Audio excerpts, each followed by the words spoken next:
Today's video started originally as an idea that I was going to do for a video later. I was going to do a nice, video presentation on the screen. I'm not going to do that now. This video is about stopping the proceedings with stupidity and unnecessary side quests, and how this absolutely drains a person in life. So I'm going to be bringing up a couple of things. Now, I'm going to warn everybody here. The kind of things I'm talking about are very petty, but they drive me to literally fantasize about punishing somebody to make them not do it. So we're going to go through some hardware things that there's nobody to punish here.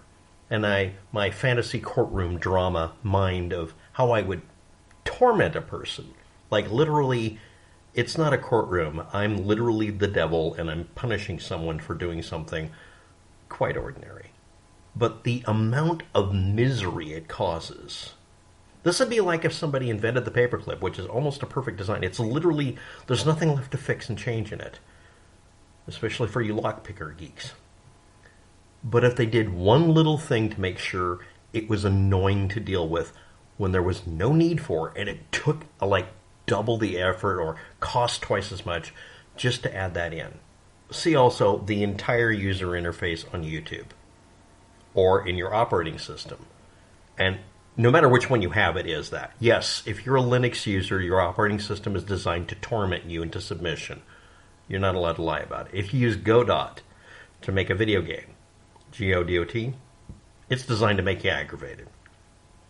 My precious Unreal Engine 2 that I love editing in is designed to ignore the fact that we needed literally one more function to work correctly.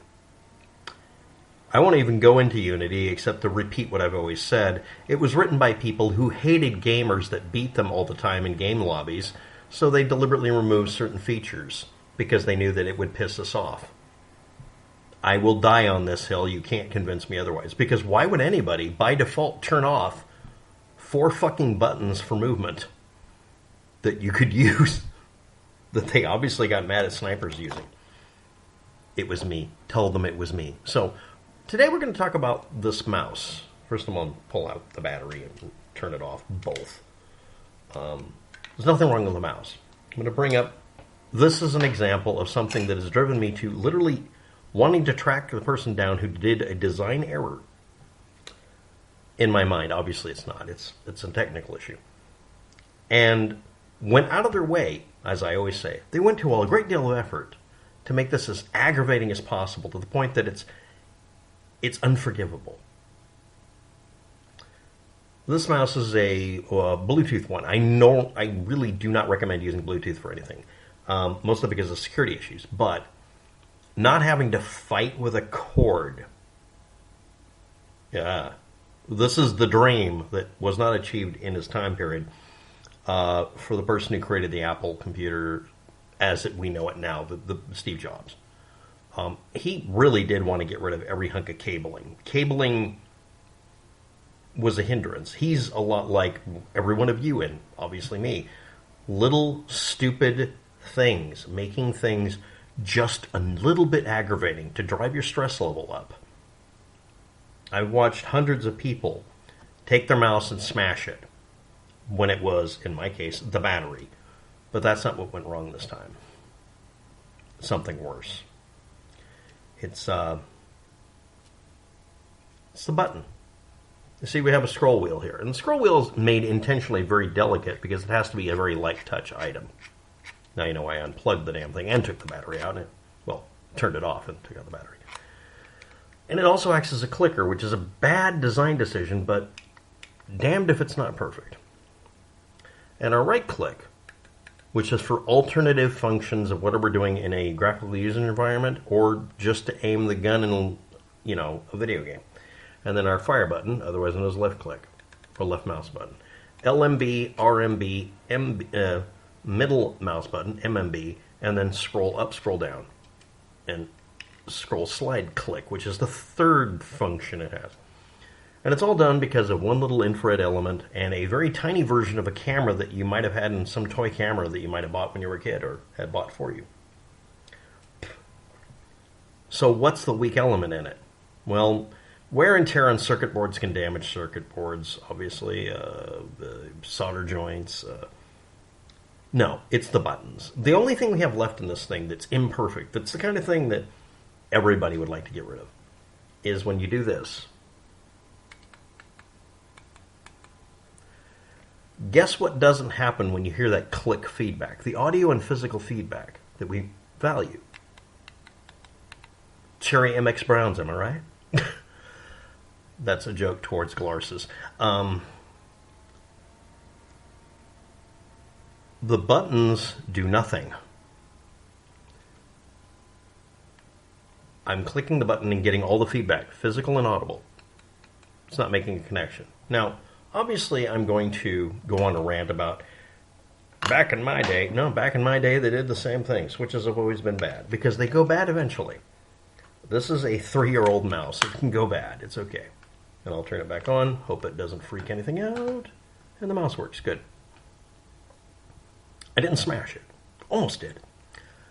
And my solution for this was to take it apart, because I'm a geek. I'm not going to just go get another one. And I buttressed up the plastic piece that pushes down on the little switch until it would click properly. And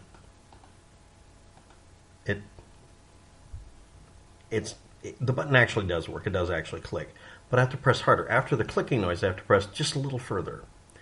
And that little extra bit of mental processing to do it sounds petty until you realize how many times you have to do it compared to it working correctly exactly a week ago. Yes, it's a 3-year-old mouse. Maybe it's younger, actually. I should check. But that's not really relevant at this point.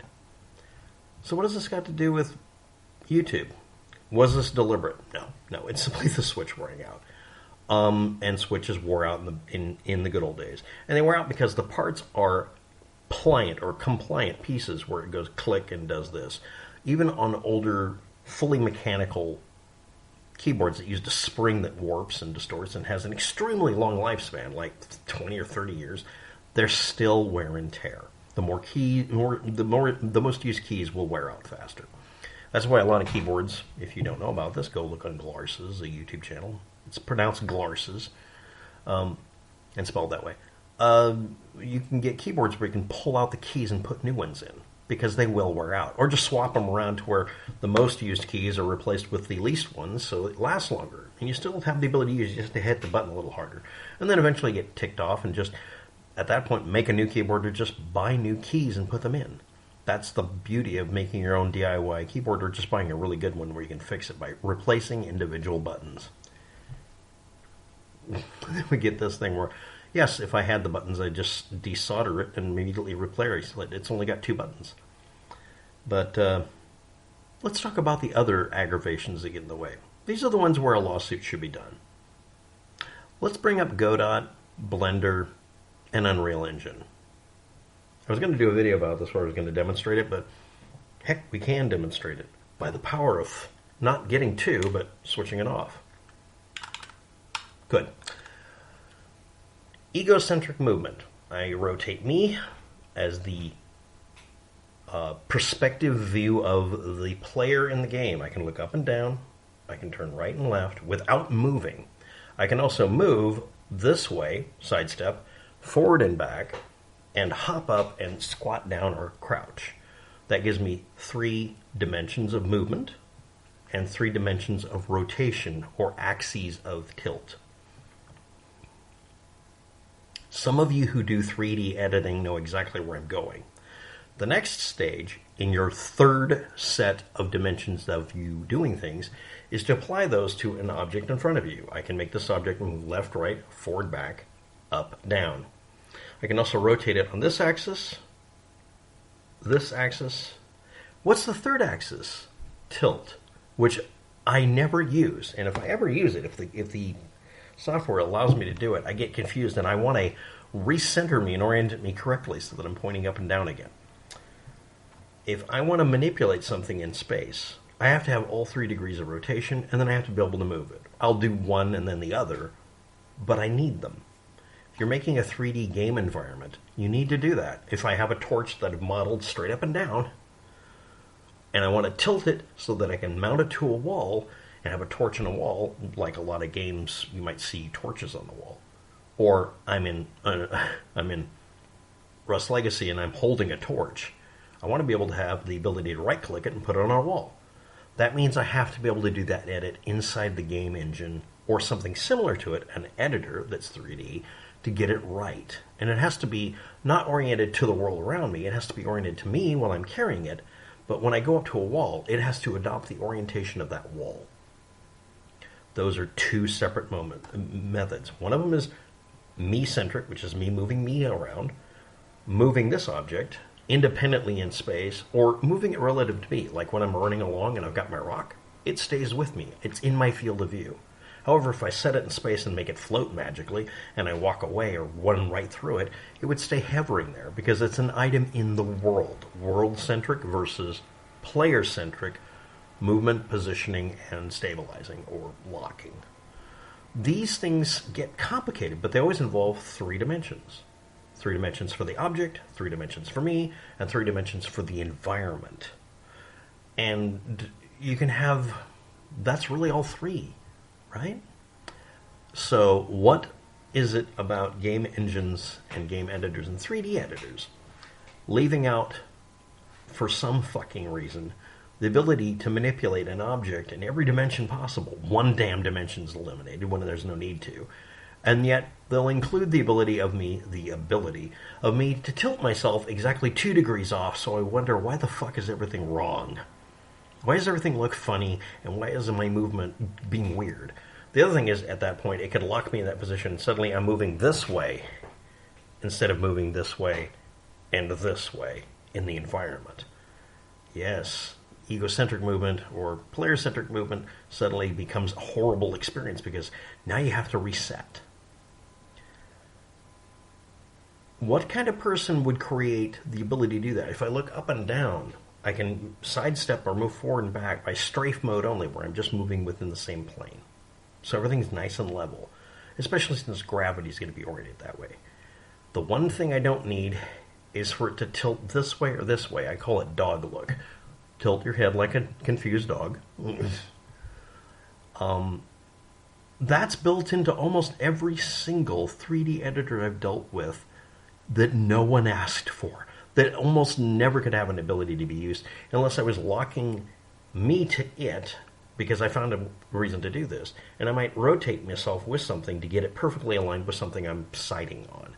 That's a very limited use case. I've done that in 3D editors a lot. I even had a video of me doing 3D editing in Unreal Engine showing that. In fly mode, you might call it, where I'm moving around, skittering around, moving objects to build an environment. Why would you leave that in? Okay, Tim Sweeney, why did you leave it in? And the thing is, in Godot, let's put the most used functions on a keyboard that fully 80% of the people don't have anymore because we don't have a numlock key, because we don't have a numpad. Or no, that was Blender that did that. I get them all confused. They all have something about them that seems to have been left there because someone had a preference and couldn't understand that literally, eventually, the majority of people might be missing it. Some of the editing functions only work if you have a 5-button mouse. I haven't seen one of those in 20 years. And it's in a more recent piece of software than I want to admit it was put in. Why am I making this video?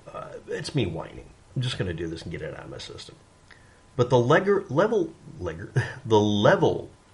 of side questing you have to go through just to make the mouse stop doing something aggravating, and it's still doing it. It's ignoring the fact that I, again turning it off, clicked, and it has all the feedback telling me it succeeded, and it doesn't deliver on the promise.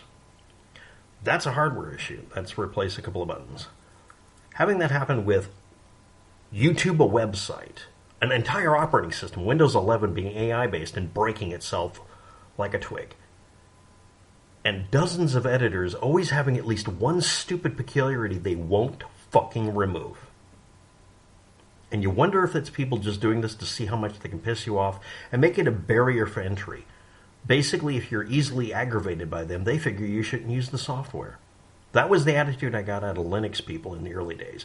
Now nobody listens to that shit. Thanks for watching. Have a good day. Good luck with that. I needed to talk to you.